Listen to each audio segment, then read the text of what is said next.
Halo, saya Teddy, owner Ameno Ramen.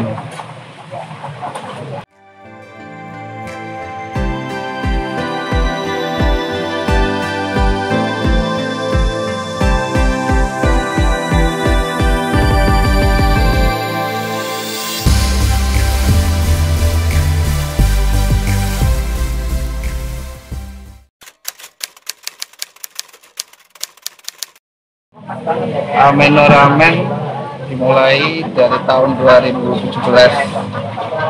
Itu tepatnya di bulan Agustus sih. Untuk awal mulainya sih ya karena melihat peluangnya saja, melihat peluang.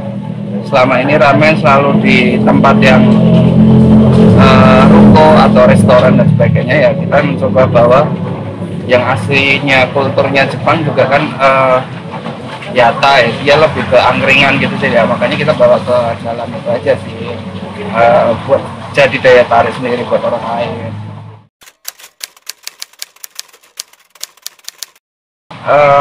Banyak peminat orang tuh, banyak peminat mie salah satu menjadi makanan pokok selain nasi ya, kurang lebih seperti itu.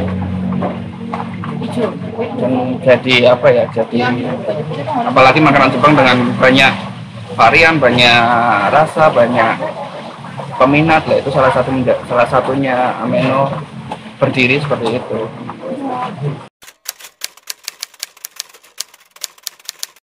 Kalau di konsep Yate jujur berat, awalnya sangat berat. Pernah awal-awal jualan itu 2 porsi sampai 3 porsi ya sering gitu. Apa ya, cuma dari saya sendiri lebih yakinnya ya itu tadi, orang lebih suka mie. Nah, kita membawa tesnya Jepang juga lebih ke ada tesnya Indonesia, jadi nggak begitu Jepang banget, tapi tetap temanya dapat. Ini lebih ke apa ya, lebih ke kulturnya lebih dapat di situnya. Pada saat itu yang lebih bagusnya malah takoyaki waktu itu.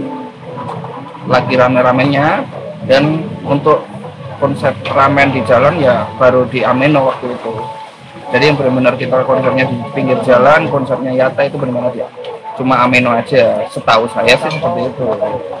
Dan cukup banyak peminatnya.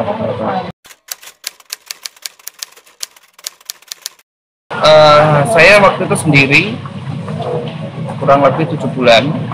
Selepas itu baru pasar mulai membaik, permintaan terus menambah, akhirnya juga ada saya butuh tenaga buat bantuin. Ya kurang lebih jalan 2 tahun itu baru bisa punya pasar yang bagus lah buat Ameno ini itu.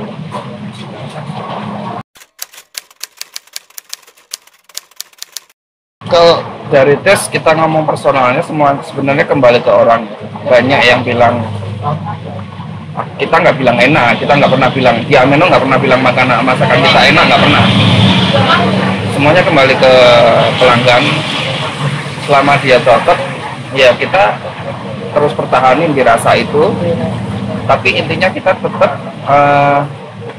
11-12 sama resepnya Japanese-nya. Jadi katakanlah Japanese-nya kita pakai soyu yang Kikkoman, itu kita pakainya yang kelas B.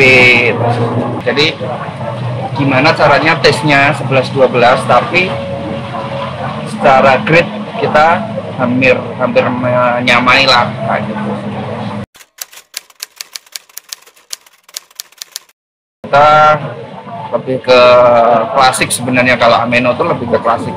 Banyak di tempat-tempat lain yang pakai toppingnya, kuahnya sama, tapi toppingnya cuma bermain katsu, bermain apa-apa. Kita tetap standarnya tetap ada. Kayak Tokyo itu ya benar-benar pakai, di luar sana pakainya jisoo, tapi kita pakainya ayam. Dan klasiknya kita nggak ada topping-topping yang aneh-aneh lah. Bukan aneh-aneh sih sebenarnya, ya benar-benar standarnya per itemnya ramen itu sendiri gitu.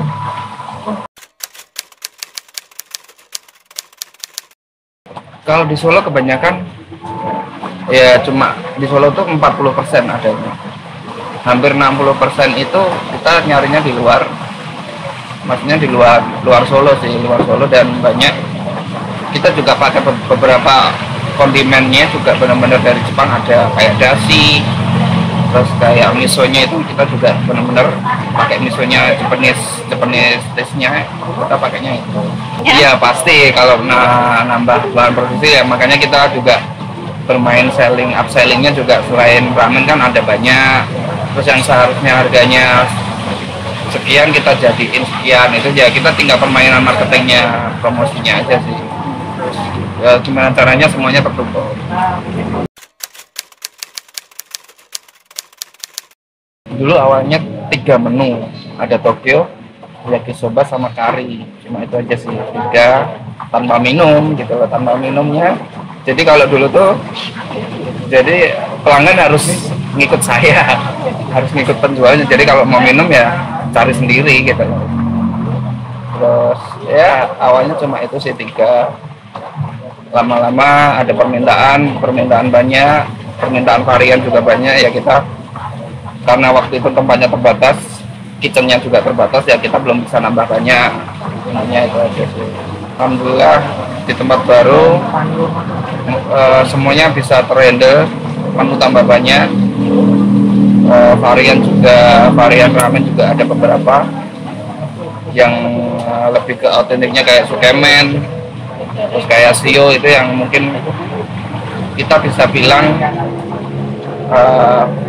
awal dari beberapa di kota Solo, baru kita itu. Ramen ada 7 kalau nggak salah. Terus ada sukine, ada yokono, yakitori, gyoza, bento, gyudon, ya ada sekitar 10 lah, 10 menu intinya.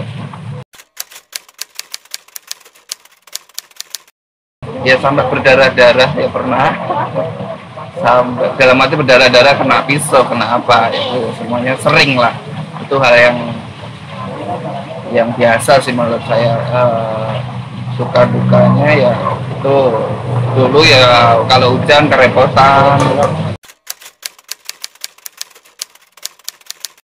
Strateginya selain kita mengunggulkan taste-nya di produknya ya, saya sendiri lebih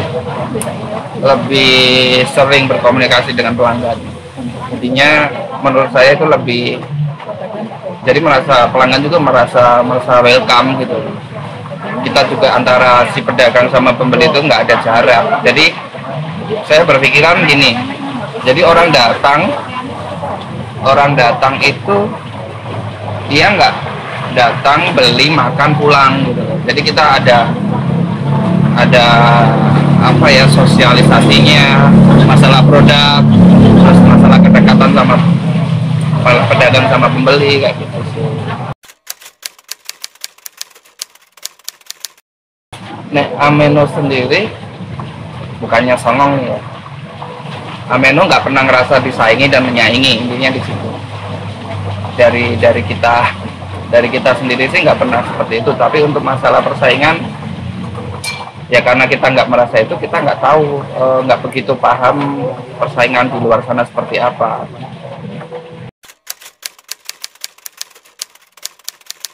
Prima donnanya masih kari ramen, Tokyo ramen, terus ada shio juga lumayan kenceng, lumayan baik. Kalau yang Okono ya lebih ke Kansai.